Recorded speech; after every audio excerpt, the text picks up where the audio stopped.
जग और न आए महात्म में, अवतार उजागर आन कियो। तिनके दुख कोटक दूर गए, मथुरा जिन अमृत नाम पियो। ए पद्धत ते मत चूके रे मन, भेद विभेद न जानु बियो। पर तच्छ हृदय गुरु अर्जन के, हर पूरन ब्रह्म निवास लियो।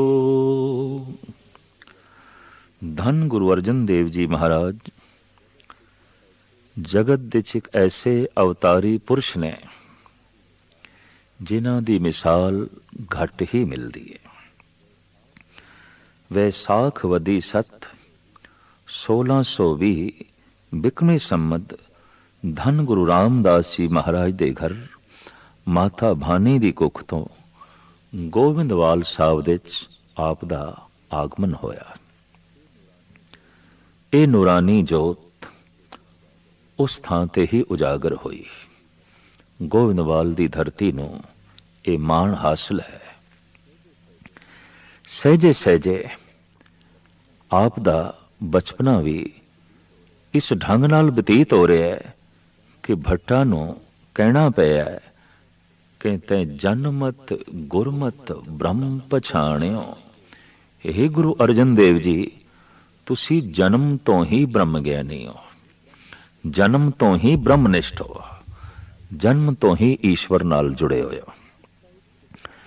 इसका एक इतिहासक सबूत भी मिलता है कि अजे आप सिर्फ 1 साल दे सन ते आप धन गुरु अमरदास जी महाराज दे सिंघासन ते चढ़न की कोशिश पे करते सन।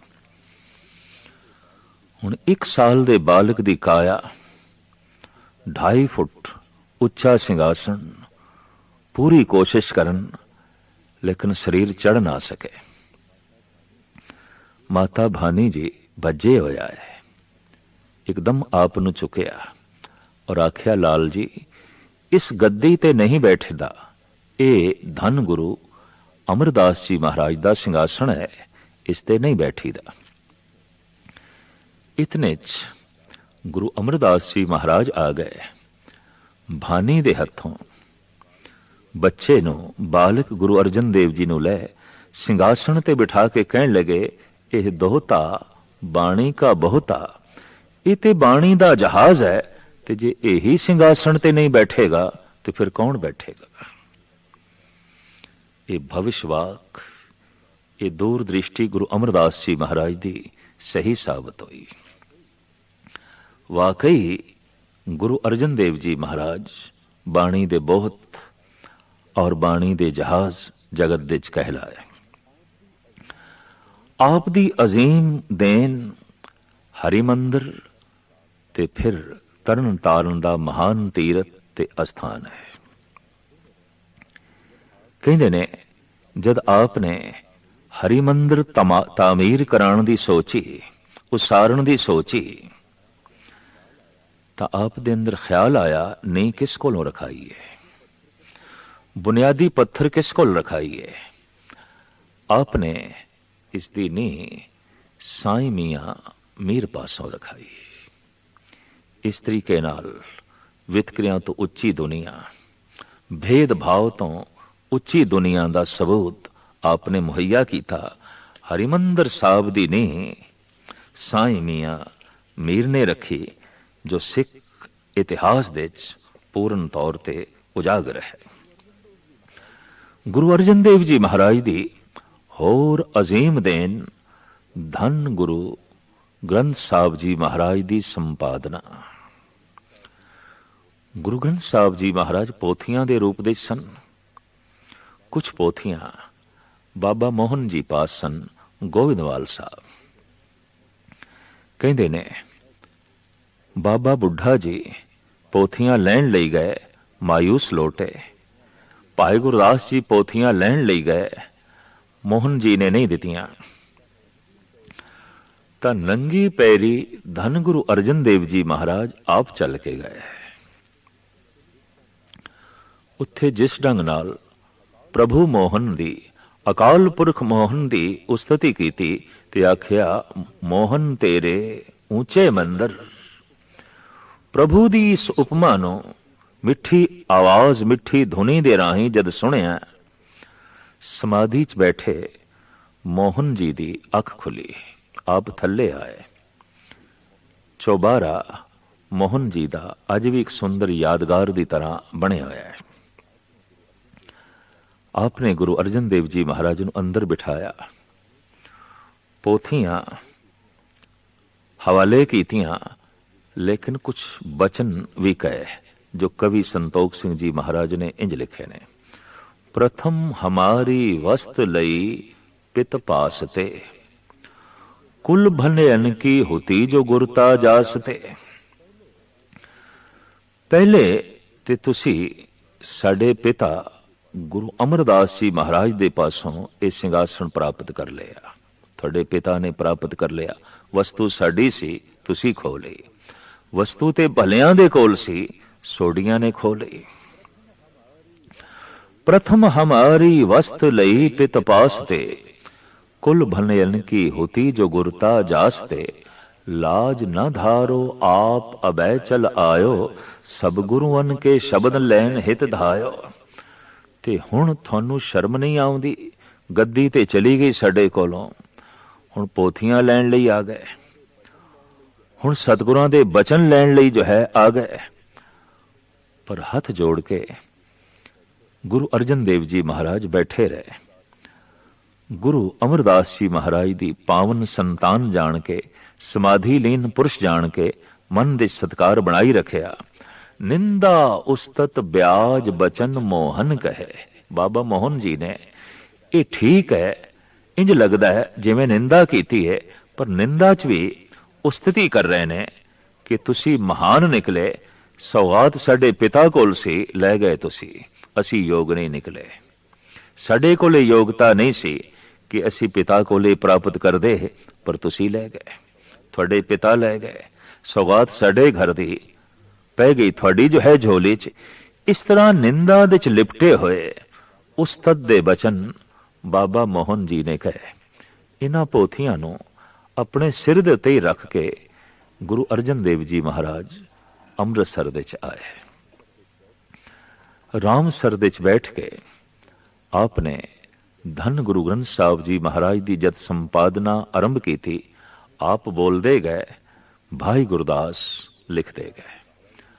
ਗੁਰੂ ਗ੍ਰੰਥ ਸਾਹਿਬ ਜੀ ਮਹਾਰਾਜ ਦੀ ਪਾਵਨ ਬੀੜ ਦੇ ਪਹਿਲੇ ਉਚਾਰਨ ਕਰਤਾ ਗੁਰੂ ਅਰਜਨ ਦੇਵ ਜੀ, ਲਿਖਾਰੀ ਭਾਈ ਗੁਰਦਾਸ ਜੀ।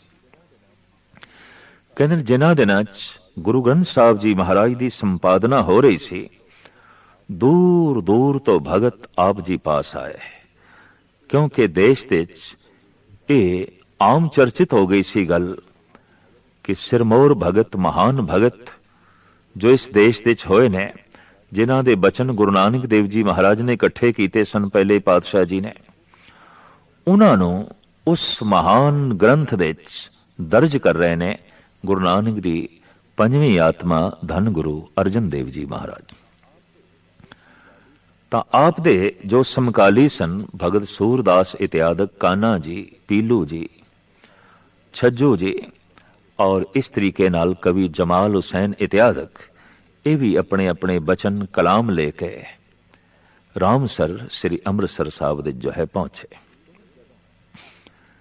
ਕਹਿੰਦੇ ਜਦੋਂ ਤਰਤੀਬ ਦੇ ਰਹੇ ਸਨ, ਉਦੋਂ ਹੀ ਕਾਨਾ ਜੀ ਦਾ ਆਗਮਨ ਹੋਇਆ ਔਰ ਪੀਲੂ ਜੀ ਦਾ ਔਰ ਜਮਾਲ ਹੁਸੈਨ ਦਾ। ਸਾਹਿਬ ਕਹਿਣ ਲਗੇ, ਤੁਸੀਂ ਆਪਣੇ ਬੋਲ ਸੁਣਾਓ। ਅਗਰ ਉਹ ਗੁਰੂ ਗ੍ਰੰਥ ਸਾਹਿਬ ਜੀ ਮਹਾਰਾਜ ਦੇ ਅੰਦਰ ਦਰਜ ਕਰਨ ਦੇ ਲਾਇਕ ਹੋਏ ਤਾਂ ਅਸੀਂ ਦਰਜ ਕਰਾਂਗੇ। ਤੋ ਕਾਨਾ ਜੀ ਦੇ ਇਹ ਬਚਨ, ਮੈਂ ਉਹੀ ਰੇ, ਮੈਂ ਉਹੀ ਰੇ, ਅਜੇ ਪੂਰੇ ਵਾਕ ਬੋਲ ਨਹੀਂ ਸਨ ਤੇ ਗੁਰੂ ਅਰਜਨ ਦੇਵ ਜੀ ਮਹਾਰਾਜ ਨੇ ਚੁੱਪ ਕਰਾ ਦਿੱਤਾ। ਆਖਿਆ, ਚੁੱਪ ਰਹਿ, ਅਸੀਂ ਮੈਂ ਦੇ ਚ ਲੀਨ ਨਹੀਂ ਹੋਣਾ, ਤੂੰ ਦੇ ਚ ਲੀਨ ਹੋਣਾ ਹੈ। असी मैं मिटानी है, असी ओ साधना करनी है कि मैं मिट ही जाए, मैं भुल ही जाए और तू प्रगट होवें, तू ही तू रह जावें। इस वास्ते इन्हां बचनां च अहंकार दी बू आउंदी है, निरंकार दी सुगंधी नहीं। कहंदे ने फिर छज्जू अगे आया, वो कहने लगा कागज संधि पुत्री तो भी त्रिय ना निहार, यही मार ले जावई यथा बिलोचन धाड़। स्त्री अगर कागज दी भी बनी हुई है, उसकी कोई तस्वीर भी है तो नहीं देखनी चाहिए। ये नरकां दे च लै जांदी है, ये नरक दुआरी है। गुरु अर्जन देव जी महाराज कहने लगे अपनी मां नूं वेखदा हुंदा है कि नहीं, भैन नूं वेखदा है कि नहीं, आखिर वो स्वरूप भी इस्त्री है तो वह भी तैनूं नरकां च सुटेगी। ये बोल भी साडी मत ते पूरे नहीं उतरदे, रब्बी सिद्धांत ते पूरे नहीं उतरदे। तो कहना पेगा अगर ईश्वर ने स्त्री नूं बनाया है तो मनुख नूं नरकां दे च पाण लई बनाया है, तो ईश्वर दोषी है। साहिब श्री गुरु अर्जन देव जी महाराज ने इन्हां भगतां दे कलाम वापस कीते। फिर एक भगत अगे आया, वो हाथ जोड़ के बेनती करने लगा, महाराज मेरे बोल सुनो। सतगुरु कहने लगे सुना, चुप वे अड़िया चुप, बोलन दी नहीं जा। साहिब कहने लगे नहीं, चुप नहीं रहना, जिथे लोड़ पई बोलना है, जिथे लोड़ नहीं खामोश रहना है। जब लग दुनिया रहीए नानक, किछ सुनिए किछ कहिए, कुछ कहना है कुछ सुनना है, चुप नहीं रहना। अगर चुप ही रहना है तो दरख्त चुप ने, पत्थर चुप ने, तो फिर प्रभु ने जबान क्यों बनाई? चुप रहने लई नहीं, मौन धारण करने लई नहीं, बोलण लई बनाई गए। और वो बोलना है, उन्हां बोलां नूं प्रगट करना है जिन्हों सुन के संसार नूं शांति मिले, अपने आप नूं चैन मिले, प्रभु दी प्रसन्नता हासिल होवे। बोलना है, चुप नहीं रहना। कहंदे ने बिंद्रा बन तो पहुंचे भगत सूरदास, नेत्रहीन सन। ये भी लाठी दे आसरे ते खड़े होए, बिरध शरीर से आखण लगे, हे गुरुदेव पिता, परिपूर्ण परमात्मा ने कुछ मैनू भी सौगात दिती है और मैं वो आप दे नजराने वजों भेंट करना आया। साहिब कहने लगे सुनाओ। ये भगत जिथे महान कवि सन, उत्थे महान संगीतकार भी सन। दोपहर का समा सी, सारंग राग दी धुन अलापी और वजद विच आके इस पंक्ति का गायन किया। छाड़ मन हर बेमुखन को संग। ऐसे मधुर आवाज विच, ऐसे सुरीले कंठ दे चों और ऐसी लय तार विच अलाप होया, सूरदास की अपनी ही समाधि लग गई। सुनन वाले बिस्माद होए। धन गुरु अर्जन देव जी महाराज भी प्रसन्न होए। धन गुरु अर्जन देव जी महाराज नो भगत सूरदास ते ये बोल इतने प्यारे लगे, इतने चंगे लगे। आप सोची पे ने कि सूरदास अगे वधे, पूरा वाक सुनिए ते गुरु ग्रंथ साहब जी महाराज दे दर्ज करिए। इतने च लांगरी सिंह आया, हाथ जोड़ के बेनती करने लगा, महाराज लंगर तैयार है, पंक्तां बिराज गईयां ने और आप दी उड़ीक है। सतगुरुदेव जी महाराज सोचते ने जाइए ते भगत दी तोहीन जो जुड़ गए प्रभु नाल, ते ना जाइए तो पंक्तां लग चुकियां ने अन्न दी तोहीन, लंगर दी तोहीन। भगत दा भी सन्मान रह जाए और पंगत दे च भी जा बैठिए। तो गुरु अर्जन देव जी महाराज ने भाई गुरदास नूं हुक्म किया कि आप इन्हां दी एक पंक्ति ही दर्ज कर दो। गुरु ग्रंथ साहब जी महाराज दे अंदर इस भगत दी इक्को ही पंक्ति है, छाड़ मन हर बेमुखन को संग। भाई गुरदास जी ने यह पंक्ति दर्ज करके कबीर जी दा बाद विच एक शब्द चढ़ाया गया, सारंग राग की समाप्ति हुई तो भाई गुरदास जी कहन लगे, महाराज जगत नूं किस तरह पता चलेगा, संगतां नूं ये बोध किस तरह हासिल होवेगा कि ये पंक्ति भगत सूरदास जी दी है। साहब कहने लगे, इसका सिरलेख लिखो। हुण पंक्ति लिखवाउण तो बाद सिरलेख लिखवांदे ने। उपर लिखो, सारंग महला पंजवा सूरदास। साहब कहने लगे, शब्द असी उचारण करते हैं और शब्द सूरदास नूं भेंट करते हैं, उसदे नाम ते उचारण करते हैं ताकि उसका नाम गुरु ग्रंथ साहब जी महाराज दे दर्ज हो जाए। गुरु अर्जन देव जी की सोच ने सूरदास नूं अमर करन दा जज्बा। शब्द गुरु अर्जन देव जी महाराज दा है, लेकिन उस दे च नानक शब्द नहीं है, सूरदास है। सूरदास दी उपर एक पंक्ति है, ये जगत नूं पता चले कि ये एक पंक्ति सूरदास दी है। थल्ले दा शब्द गुरु अर्जन देव जी महाराज ने सूरदास नूं भेंट कीता है, तो सिरलेख ये लिखवाया, सारंग मल्ला पंजवा सूरदास। थल्ले जो पावन वाक है इंज है, हर के संग बसे हर लोक, तन मन अर्प सरबस सब अर्प्यो, आनंद सहज धुन जोक। श्याम सुंदर तज आन जो चाहत, ज्यों कुसटी तन जोक, सूरदास मन प्रभ हथ लीनो, दीनो एहो परलोक।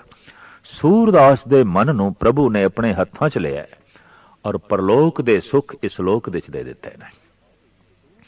ऐसा क्यों? सूरदास की समझ दे एक गल आ गई है कि श्याम सुंदर तज आन जो चाहत, ज्यों कुसटी तन जोक। प्रभु नूं छड़ के किसे होर वस्तु की वासना करनी, ये ते इंज है जिवें जौक कोड़ी दा खून पींदी है मिठा जान के, ते बाद विच तड़प तड़प के अपने प्राण गवा बैठती है, अपनी जान दे देंदी है। इस तरह भट्टां दे सवैये, कबीर फरीद दे श्लोक, ते फिर संपूर्ण गुरु ग्रंथ साहब जी महाराज की संपादना करके आपने प्रकाश करवाया हरिमंदिर साहब दे। हुक्मनामा बाबे बुढ़े जी ने लिया, आपने सरवण किया और उत्थे सारी संगत नूं जो आपने ताकीद की वो ये, सतगुर के शरीर हैं जो, सब थान समय सब ना दरसै हैं। मेरा जिहड़ा शरीर है इहदे दर्शन सारी थावां ते नहीं हो सकते, मेरी काया व्यापक नहीं है।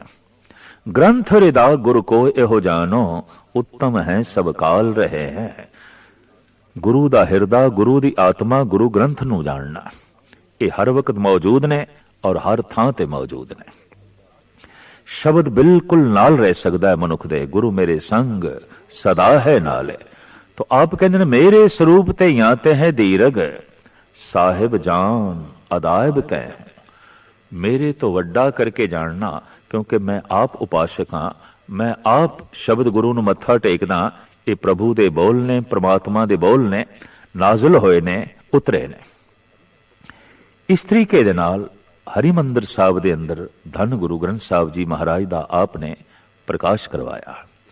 पृथ्वी चंद मन दे च अपनी ईरखा वधाई जा रहा सी। कहंदे ने चारों पासे मसंदां दी आमद भी रोक दिती, संगतां दी आमद भी उसने जबरन रोकी, और इस तो इलावा सुली खान नूं भी उकसाया है। हालात ऐसे भी बने कि लंगर एक दिन बिल्कुल मस्ताना हो गया, और कर्मों जो पृथ्वी चंद दी बोटी सी कहने लगी कोई गल नहीं है, ते बे औलादा गुरु अर्जन, ये सारी संपत्ति साडी है, ये सारा धन मान प्रतिष्ठा साडी है, ये है ते बे औलादा। कहते ने ए बोल जगत माता गंगा नूं चुभे, जो आप दी सुपत्नी सी गुरु अर्जन देव जी महाराज थी। इस तरह दे बोल। फिर ਪ੍ਰਿਥੀ ਚੰਦ ਦਾ ਇਹ ਈਰਸ਼ਾਲੂ ਸੁਭਾਅ, ਕਹਿੰਦੇ ਨੇ ਮਸੰਦਾਂ ਦੇ ਰਾਹੀਂ ਧਨ ਲੁੱਟ ਲਿਆ, ਅੰਨ ਲੁੱਟ ਲਿਆ, ਵਸਤਰ ਲੁੱਟ ਲਏ, ਸਾਜ਼ੋ ਸਮਗਰੀ ਲੁੱਟ ਲਈ ਔਰ ਚਾरों ਪਾਸੇ ਪਹਿਰਾ ਬਿਠਵਾ ਦਿੱਤਾ, ਕੋਈ ਪਹੁੰਚੇ ਨਾ। ਹਾਲਾਤ ਐਸੇ ਬਣੇ ਅੱਜ ਦੁਪਹਿਰ ਦਾ ਲੰਗਰ ਤਿਆਰ ਹੀ ਨਹੀਂ ਹੋਇਆ। ਜਗਤ ਮਾਤਾ ਗੰਗਾ ਆਪ ਦੀ ਸੁਪਤਨੀ ਨੇ ਸੋਚਿਆ ਗੁਰਦੇਵ ਲਈ ਤੇ ਕੁਝ ਭੋਜਨ ਤਿਆਰ ਕਰਾਂ। तो आपने घर टटोलिया, देखिया एक मिट्टी दे भांडे विच थोड़ा जिहा बेसन पिया सी। आपने उसदे 2 प्रशादे तैयार कीते, सतगुरां दे अग्गों रखे ते अग्गों रखदियां सार रो पईयां ज़ारो ज़ार। गुरु अर्जन देव जी महाराज ने उत्थे बोल उचारण कीते ने, रूखो भोजन भूम सैन सखी प्रे संग सुख बिहात। ऐ सखी, रुखा भोजन है, धरती ते सोना है, पर तू रो ना। ਪ੍ਰਿਥੀ ਚੰਦ अन्न लुट के लै गया, धन लुट के लै गया, वस्त्र लुट के लै गया, पर इन्हां नियामतां दे देण वाला जो दाता है वो ते मेरे हिरदे च बैठा है, उसनों लुट के ते नहीं लै गया। सागर मेरे कोल है, सूरज मेरे कोल है, महाशक्ति मेरे कोल है, प्रभु मेरे कोल है। उन्हें जमीन दे उत्ते ही आनंद बना दिता है और उसने रुखे भोजन दे च भी स्वाद बना दिता है, रस बना दिता है। इस तरह सबर शांति दे नमूने धन गुरु अर्जन देव जी महाराज कहते ने, राज सता आप तो परेशान सी। उसदे कुछ कारण, जिथे देश दे कोने कोने तो संगतां आप दे दर्शनां लई आउंदियां सन, उत्थे मुस्लिम पीर फकीर भी आप दी चरण छो प्राप्त करन लई आप दे आले दुआले परिक्रमा करदे सन। साईं मियां मीर भी आप दे मुरीदां दे चों एक मुरीद सी। जमाल हुसैन भी आप दे सिखां दे चों एक सिख सी। वक्त दी हुकूमत नूं इह गल चुभी, साडे रस्ते दा एक रोड़ है और इसदा सत, इसदी तपस्या, इसदा ज्ञान इतना उजागर हो रहा है कि सारे देश नूं प्रभावित कर रहा है। साडी सता लई किधरे खतरा ना हो जाए। दूसरे पासे सुली खान दे कन भरदा रहा ਪ੍ਰਿਥੀ ਚੰਦ, मौलवी कन भरदे रहे जहांगीर दे। सुलही खां अपने पूरे लाओ लश्कर समेत अमृतसर ते हमला आवर होया। साहिब गुरु अर्जन देव जी महाराज ने संगतां नूं एकत्रित कीता और पतवंते सजना दी राय लैनी चाहिए। पहला मता यह पकाया गया, प्रथमे मता जे पत्तरी चलाओ। ये शब्द गुरु ग्रंथ साहब जी महाराज दे दर्ज है। चिट्ठी भेजो। पातशाह ने कहा नहीं। द्वितीय मता दो मानक पुछाओ, 2 बंदे भेजिए, वो सुली खान नूं समझान। साहब कहने लगे नहीं। तृतीय मता किछ करो उपाया। फिर महाराज असी खुद लड़ाई लई तैयार होईए, शस्त्र तैयार करिए, बस्तर तैयार करिए, खुद लड़िए। नहीं, इस मते नूं भी सतगुरां ने रद्द कर दिता। तृतीय मता किछ करो उपाया, मैं सब किछ छोड़ प्रभ तू ही दे आया। हे ईश्वर, बस तू ही मददगार है, मैं सब कुछ तेरे हवाले कीता है। रस्ते दे घोड़ा ऐसा मछरिया, लगाम टुटी और ये घोड़ा भज पिया भट्ठे की तरफ जिथे अग लगी हुई सी, इट्टां पक रही सन। उसे भट्ठे च एक घोड़ा गिर गया और सुलही खां गिर गया। इस तरह वो जिंदा ही जल के खाक हो गया। अमृतसर नूं खाक करदियां करदियां खुद ही खाक हो गया, खुद ही मिट्टी हो गया। सता दा मुखी जहांगीर, उसने गुरु अर्जन देव जी महाराज नूं सद्दा भेजिया और आख्या इस्लाम संबंधी ਗੁਰੂ ਗ੍ਰੰਥ ਸਾਹਿਬ ਜੀ ਮਹਾਰਾਜ ਦੇ ਕੁਝ ਵਾਕ ਨੇ, ਇਹਨਾਂ ਨੂੰ ਕੱਢ ਦਿਓ। ਤਾਂ ਪਹਿਲੇ ਆਪਨੇ ਭਾਈ ਗੁਰਦਾਸ ਜੀ ਨੂੰ ਭੇਜਿਆ, ਔਰ ਜਿਸ ਦਿਨ ਹੁਕਮਨਾਮਾ ਲਿਆ ਗਿਆ ਗੁਰੂ ਗ੍ਰੰਥ ਸਾਹਿਬ ਜੀ ਮਹਾਰਾਜ ਦਾ, ਜੋ ਜਹਾਂਗੀਰ ਨੇ ਸੁਣਿਆ ਉਹ ਤੇ ਇਹ ਸੀ, ਅਵਲ ਅੱਲਾ ਨੂਰ ਉਪਾਇਆ ਕੁਦਰਤ ਕੇ ਸਭ ਬੰਦੇ। ਇਹਨਾਂ ਬਚਨਾਂ ਨੂੰ ਸੁਣ ਕੇ ਜਹਾਂਗੀਰ ਚਾਹੇ ਪ੍ਰਭਾਵਿਤ ਹੋਇਆ, ਲੇਕਿਨ ਰਾਜਨੀਤਿਕ ਸੀ। ਸੱਤ ਦਾ ਇਤਨਾ ਪ੍ਰਤਾਪ ਵੱਧਦਿਆਂ ਹੋਇਆ ਵੇਖ ਕੇ ਉਸ ਨੂੰ ਔਖਿਆਈ ਸੀ। ਮੁਰਤਜ਼ਾ ਖਾਨ ਦੇ ਹਵਾਲੇ ਗੁਰੂ ਅਰਜਨ ਦੇਵ ਜੀ ਮਹਾਰਾਜ ਨੂੰ ਕਰ ਦਿੱਤਾ। ਹਵੇਲੀ ਦੇ ਗੁਰੂ ਅਰਜਨ ਦੇਵ ਜੀ ਮਹਾਰਾਜ ਨੂੰ ਬੰਦ ਕਰ ਦਿੱਤਾ ਗਿਆ, ਔਰ ਖੁੱਲੀਆਂ ਸਜ਼ਾਵਾਂ ਦੇਣ ਦੀ ਛੋਟ ਦੇ ਦਿੱਤੀ ਗਈ। ਚੰਦੂ ਨੇ ਵੀ ਆਪਣੇ ਅੰਦਰ ਜੋ ਬਦਲੇ ਦੀ ਭਾਵਨਾ ਸੀ ਉਸ ਨੂੰ ਉਜਾਗਰ ਕੀਤਾ, ਕਿਉਂਕਿ ਧੰਨ ਗੁਰੂ ਅਰਜਨ ਦੇਵ ਜੀ ਮਹਾਰਾਜ ਨੇ ਚੰਦੂ ਦੀ ਲੜਕੀ ਦਾ ਰਿਸ਼ਤਾ ਗੁਰੂ ਹਰਗੋਬਿੰਦ ਸਾਹਿਬ ਜੀ ਮਹਾਰਾਜ ਲਈ ਲੈਣ ਤੋਂ ਇਨਕਾਰ ਕਰ ਦਿੱਤਾ ਸੀ। ਇਸ ਤਰ੍ਹਾਂ ਪਹਿਲੇ ਆਪ ਨੂੰ ਤੱਤੀ ਤਵੀ ਤੇ ਬਿਠਾਇਆ ਗਿਆ, ਫਿਰ ਉਬਲ ਦੀ ਦੇਗ ਦੇ ਚ ਉਬਾਲਿਆ ਗਿਆ, ਫਿਰ ਜਿਸਮਾਂ ਦੇ ਇਹ ਜਿਹੜੇ ਛਾਲੇ ਨੇ ਇਹਨਾਂ ਦੇ ਉੱਤੇ ਠੰਡਾ ਪਾਣੀ ਪਾਣ ਲਈ ਰਾਵੀ ਦੇ ਚ ਖੜੇ ਕਰਨ ਦਾ ਸੋਚਿਆ ਹੀ ਗਿਆ। ਸਾਈਂ ਮੀਆਂ ਮੀਰ ਦੀ ਆਮਦ ਹੋਈ, ਆਪ ਨੇ ਇਹ ਹਾਲਤ ਵੇਖੀ, ਰੋ ਪਏ। ਉਸ ਵਕਤ ਸਾਹਿਬ ਕਹਿਣ ਲਗੇ, ਸੁਣ ਕਿਹਾ ਸਤਗੁਰ ਨੇ ਮੀਆਂ ਛੋੜੋ ਪ੍ਰੀਤੀ ਚਾਮ ਸੇ, क्या हुआ तन तप गया मन शांत है हरि नाम से। आप रावी दे कंडे ते पहुंचे, गहरे पानी दे च आप नूं लै गए। दोखियां दा ते ख्याल सी कि जले हुए पिंडे नाल जैसे ठंडा पानी छुएगा तड़पना ज्यादा होवेगी, तकलीफ ज्यादा होवेगी। पर उत्थे भी हथ जोड़ के जो साहिब कहंदे ने, सेवक की ओढ़क निभही प्रीत, जीवत साहिब सेवियो अपना, चलते राख्यो चीत। हे प्रभु लख लख तेरा शुक्र है, जन्म तो लैके अंत तक तेरी प्रीति निभ गई। तेरी रजा दे च रह, तेरे भाणे च रह, आ गया मैं सूख, आ गया मैं भूख, सोई कर सूखा, सोग हरख नहीं जान्यो, जो जो हुक्म भयो साहिब का, सो माथे लय मान्यो। जन्म तो लैके अंत तक प्रभु मैं तेरे हुक्म नूं मनिया, तेरे हुक्म दे च जीविया, और अज अंतिम समय भी तेरा हुक्म मैनू मिठा लग रहा है। इस वास्ते लख लख तेरा धन्यवाद शुकराना।